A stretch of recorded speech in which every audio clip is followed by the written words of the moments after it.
Bapak, Ibu, saudara-saudari yang terkasih, saat ini kita bersama merayakan Epifani, di mana Allah berkenan hadir ke dunia dan menampakkan diri melalui Yesus Kristus, Sang Firman yang hidup.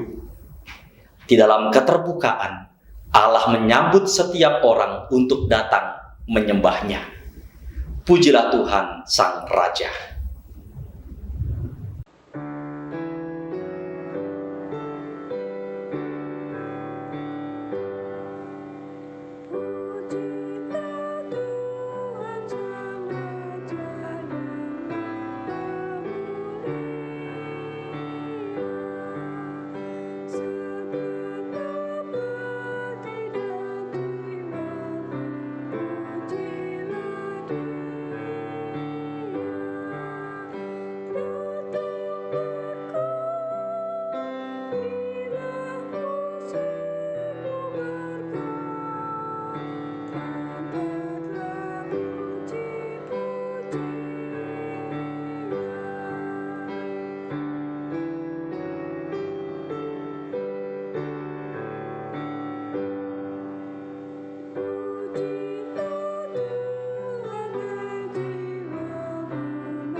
Pertolongan kita adalah di dalam nama Tuhan yang menciptakan langit dan bumi.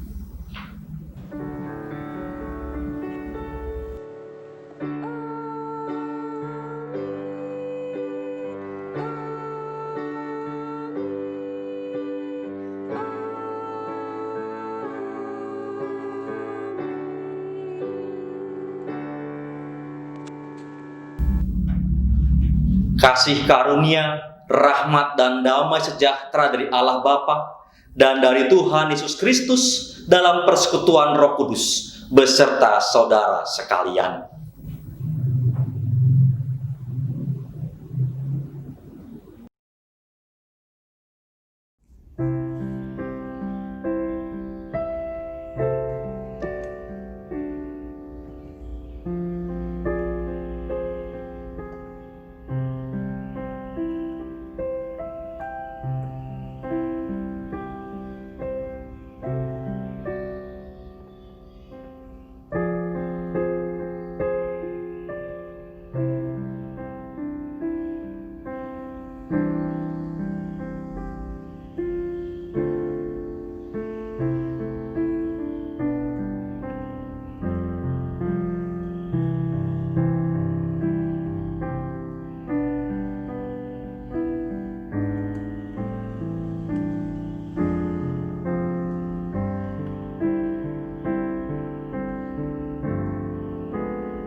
Di Minggu Epifani ini, kita akan bersama-sama merenungkan firman Tuhan agar kasih Tuhan semakin nampak dalam kehidupan kita.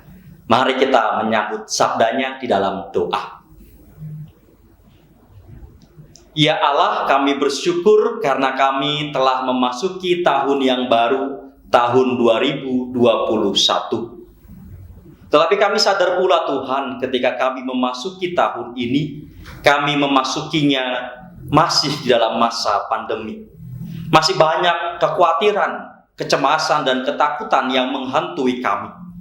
Oleh karenanya, nampakkanlah kasih-Mu kepada kami, kuatkanlah kami, supaya kami tidak takut di dalam menjalani tahun yang baru ini, tetapi kami tetap terus bersemangat, berpengharapan kepadamu. Karena kami yakin Engkau menyertai kami di sepanjang tahun ini, dan Engkau melimpahkan kami dengan beragam berkat. Oleh karenanya Tuhan, melalui firman yang akan kami renungkan, kami percaya firman-Mu itu akan meneguhkan kami untuk terus berkarya di tengah-tengah dunia ini. Dalam nama Tuhan kami Yesus Kristus, kami berdoa. Amin. Injil Matius pasalnya yang kedua, ayat 1 sampai dengan ayat yang ke-12 akan menjadi permenungan kita di Minggu Epifani ini. Demikian firman Tuhan. Sesudah Yesus dilahirkan di Bethlehem, di tanah Yudea pada zaman Raja Herodes, datanglah orang-orang Majus dari timur ke Yerusalem dan bertanya-tanya, di manakah dia, Raja orang Yahudi yang baru dilahirkan itu? Kami telah melihat bintangnya di timur, dan kami datang untuk menyembah dia. Ketika Raja Herodes mendengar hal itu, terkejutlah ia beserta seluruh Yerusalem. Maka dikumpulkannya semua imam kepala dan ahli Taurat bangsa Yahudi, lalu dimintanya keterangan dari mereka di mana Mesias akan dilahirkan. Mereka berkata kepadanya, di Bethlehem, di tanah Yudea, karena demikianlah ada tertulis dalam kitab Nabi. Dan engkau Bethlehem, tanah Yehuda, engkau sekali-kali bukanlah yang terkecil di antara mereka yang memerintah Yehuda, karena daripadamulah akan bangkit seorang pemimpin yang akan mengembalakan umatku Israel. Lalu dengan diam-diam Herodes memanggil orang-orang Majus itu dan dengan teliti bertanya kepada mereka bila mana bintang itu nampak. Kemudian ia menyuruh mereka ke Betlehem, katanya, "Pergi dan selidikilah dengan seksama hal-hal mengenai anak itu.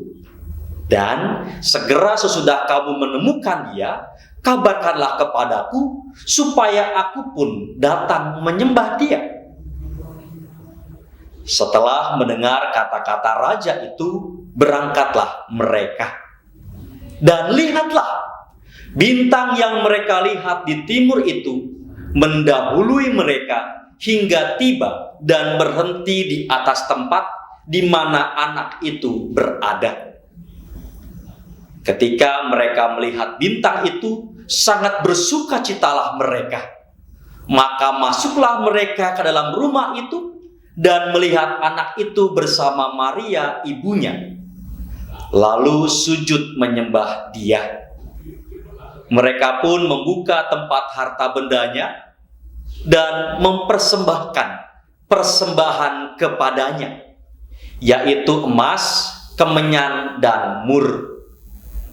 Dan karena diperingatkan dalam mimpi supaya jangan kembali kepada Herodes, maka pulanglah mereka ke negerinya melalui jalan lain.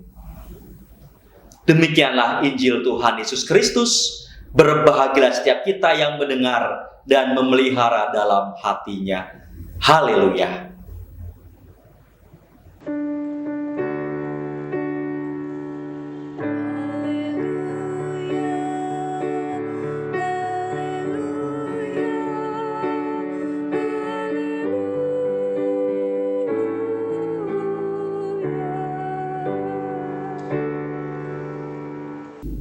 Bapak, Ibu, Saudara, hari ini adalah Minggu Epifani atau juga bisa disebut Teofani, yang berarti penampakan Tuhan. Ada dua tradisi di dalam gereja saat merayakan Minggu Penampakan Tuhan ini. Pertama, tradisi Gereja Timur yang merayakannya dengan membacakan kisah pembaptisan Tuhan Yesus, yang menunjukkan keberkenanan Allah kepada Yesus melalui pencurahan Roh Kudus sebagai tanda dimulainya karya pelayanan di dunia. Ini tradisi dari Gereja Timur. Sedangkan tradisi Gereja Barat merayakannya dengan membacakan kisah orang-orang Majus mendatangi Tuhan Yesus, seperti yang kita baca pada minggu ini, yang menunjukkan keterbukaan Allah terhadap semua bangsa, baik bangsa Yahudi maupun bangsa non-Yahudi. Oleh karenanya, kalau selama ini kita masih hidup dalam sekat-sekat pembatas, maka sekarang kita diajak untuk melampauinya. Apalagi semenjak masa pandemi ini, kita juga boleh merasakan bahwa kehidupan kita tidak lagi tersekat-sekat. Semua bisa masuk dengan adanya internet. Nah, Bapak, Ibu, Saudara, ada seorang pemikir dari Jerman yang hidup di awal abad ke-20, namanya Theodor Adorno, yang mengatakan bahwa abad 20 merupakan abad ideologi-ideologi, di mana orang bisa saja melakukan pembunuhan, bahkan pembantaian, karena ideologi yang dianutnya. Adorno jelas merujuk pada kekejaman Hitler dan juga Nazi yang menghabiskan orang-orang Yahudi. Dan inilah menjadi ironisnya bahwa banyak orang melakukan tindakan yang keji itu atas dasar kebencian yang berasal dari ideologinya. Ini jauh lebih mengerikan. Sebab kalau dulu orang membunuh karena alasan dendam, mungkin sakit hati dengan orang lain. Tetapi sekarang orang membunuh bukan karena ada perasaan sakit hati, tetapi hanya karena berbeda pandangan ideologinya. Nah, ironisnya lagi, agama dengan klaim-klaim kebenarannya juga memiliki potensi yang sangat besar untuk melakukan hal serupa, menyingkirkan yang lain dengan keji atas nama Tuhan. Ya, betapa mengerikannya. Orang yang mengaku beragama melakukan pembunuhan atau pembantaian dengan perasaan sedang melakukan kehendak Tuhan.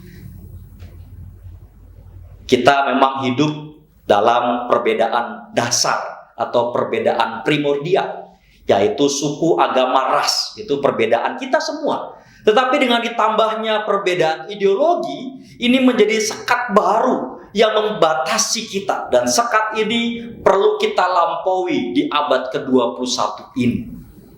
Pandemi yang menerjang kita di sepanjang tahun 2020 seharusnya dapat menjadi pembelajaran bagi kita bahwa kemanusiaan ini tidak lagi boleh tersekat-sekat.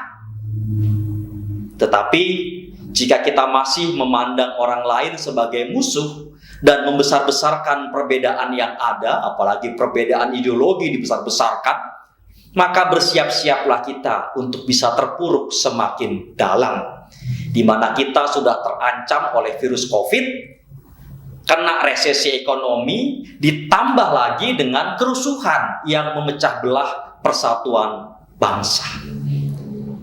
Kita tentu tidak ingin hal tersebut terjadi. Maka jalan untuk menghindarkannya adalah dengan memupuk kepedulian terhadap orang lain. Kita hanya dapat keluar dari berbagai krisis akibat pandemi ini dengan cara bahu-membahu saling menolong. Kita hanya dapat keluar dari berbagai aksi terorisme dan radikalisme dengan cara mengedepankan rasa kemanusiaan. Oleh karenanya, Bapak Ibu Saudara, tanggalkanlah segala ideologi yang melekat dalam pikiran dan mulailah memandang wajah orang lain dengan apa adanya. Ketika kita memandang wajah orang lain dengan apa adanya, bukankah yang timbul dalam hati kita adalah belas kasihan? Tidakkah ketika kita memandang wajah orang lain itu, kita sesungguhnya melihat penampakan Tuhan? Bapak Ibu Saudara, orang-orang Majus dalam bacaan kita hari ini merespon panggilan Tuhan dengan datang mendekat. Mereka rela menempuh perjalanan jauh penuh mara bahaya untuk tiba di Bethlehem. Tetapi sebaliknya, kita juga bisa melihat Raja Herodes beserta para imam di Yerusalem yang juga mendengar tentang kedatangan Sang Mesias malah menolak untuk datang.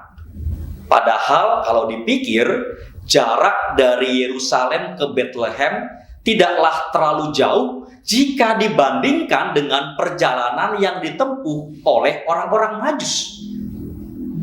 Seperti tidak ingin bersusah payah, Raja Herodes malah hanya menitipkan pesan tanpa menawarkan bantuan apapun kepada para Majusi. Ini hal yang sungguh aneh sekali, sebab selazimnya keramah tamahan dalam menyambut tamu kerajaan, apalagi para Majusi ini adalah raja-raja dari timur, maka Raja Herodes seharusnya menyuruh beberapa prajurit untuk menemani ke Bethlehem. Ini suatu tindakan yang ramah tamah. Tetapi ketidakramahan Raja Herodes sesungguhnya semakin menunjukkan keengganannya untuk bertemu dengan Sang Mesias. Nantinya penolakan akan semakin menjadi-jadi dengan perintah dari Herodes untuk membunuh semua anak di Bethlehem yang berumur 2 tahun ke bawah. Ya, karena ideologi yang berbeda terjadi pembunuhan dan pembantaian. Raja Herodes, para imam tidak mau meninggalkan ideologi yang ada dalam pikiran mereka. Mereka tidak mau melihat berita dari para Majusi sebagai informasi yang layak dipercaya. Padahal cocok dengan kutipan nubuat dari kitab Nabi Mika pasal 5 ayat yang pertama. Mereka tertutup dengan ideologinya sendiri yang malah semakin menjauhkan dari kebenaran. Memang ideologi yang bersifat tertutup sebenarnya malah sering membuat orang luput dalam melihat kebenaran. Ideologi yang tertutup malah sering menghantar orang pada tindakan yang beringas terhadap sesamanya. Oleh karena itu, marilah kita membangun keterbukaan terhadap yang lain. Jangan pernah takut dengan perbedaan, sebab dari perbedaan itulah sesungguhnya kita dapat berdialog bersama untuk semakin memperkaya dalam upaya memperoleh kebenaran. Memang keterbukaan mengandung banyak tantangan, tetapi itulah jalan menuju dunia yang penuh damai sejahtera ketika kita mau berdialog bersama. Allah hadir dalam keterbukaan untuk merangkul segala perbedaan. Mari kita ikuti gerak Allah ini. Amin.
Bersama dengan seluruh umat Allah di sepanjang sejarah perjalanan keselamatan Allah, Marilah kita mengucapkan pengakuan iman rasuli yang demikian.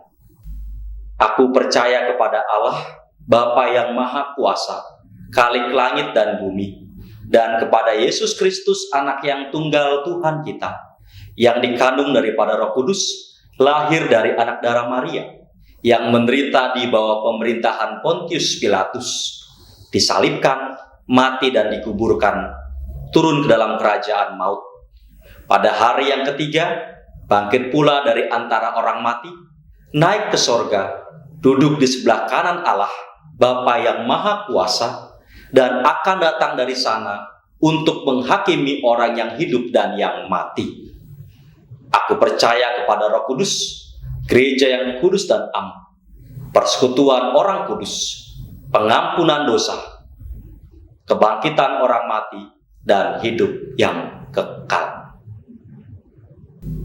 Bapak, Ibu, Saudara-saudari, marilah kita menyatukan hati untuk menaikkan doa syafaat secara litani. Mari kita berdoa. Allah Bapa kami di sorga, dalam rangka hidup bersama dalam keberagaman di Indonesia, mampukanlah kami sebagai gereja-Mu untuk menghadapi tantangan masa kini, untuk terus menjadi berkat, sehingga kami dapat terus memuliakan nama-Mu. Bantulah kami ya Roh Kudus, sehingga kami dapat hidup berdampingan bersama semua orang dengan damai sejahtera, dan tidak berlomba-lomba mengejar kesemuan di dunia ini. Kiranya kami memilih sesuai dengan kehendak-Mu, sekalipun tantangan yang kami hadapi membuat kami merasa tidak ada jalan keluar. Bimbinglah kami untuk terus meneladan Tuhan Yesus Kristus, Sang Firman yang hidup. Kami mohon. Ya Bapa, di tengah kondisi pada saat ini, dengan segala bentuk perubahan sesuai kebutuhan, kiranya gereja-Mu yang pada saat ini merayakan Hari Raya Penampakan Kristus, terus dimampukan hadir dengan penuh kasih dan memancarkan terang, sehingga banyak orang melihat terang itu. Mampukanlah kami untuk menjadi tanda kehadiran keselamatan yang nyata bagi dunia. Kami mohon.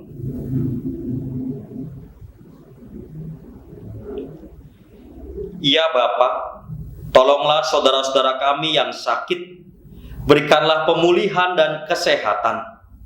Tolonglah juga para sesepuh, agar dapat selalu merasakan kekuatan dari-Mu. Begitupun di tengah segala pergumulan kehidupan, tolonglah kami untuk dapat beriman dan berpengharapan.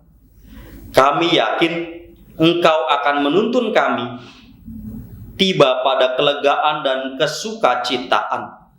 Kami mohon. Kami berdoa dalam nama Yesus Kristus Putra-Mu, yang mengajarkan kami berdoa Bapa kami.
Mari bersama kita melihat bahwa tantangan yang kita hadapi tidak membuat kita putus berkarya di tengah dunia ini untuk membawa damai.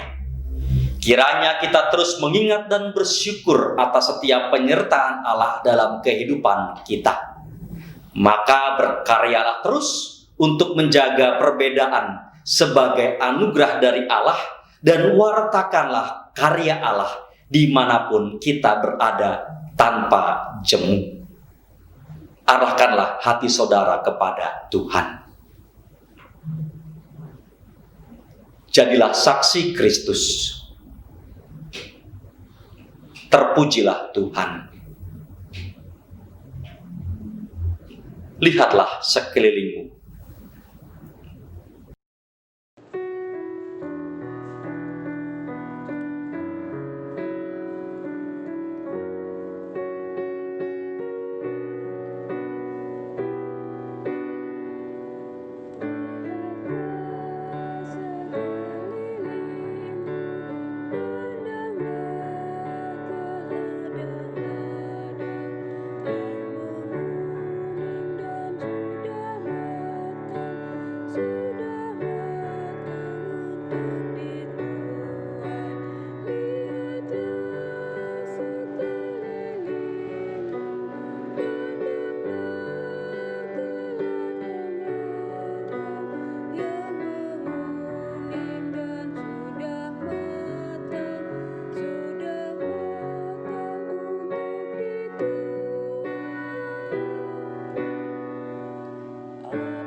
Teruslah berkarya dan terimalah berkat dari Tuhan.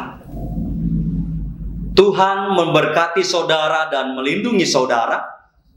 Tuhan menyinari saudara dengan wajah-Nya dan memberi saudara kasih karunia. Tuhan menghadapkan wajah-Nya kepada saudara dan memberi saudara damai sejahtera. Amin. Haleluya.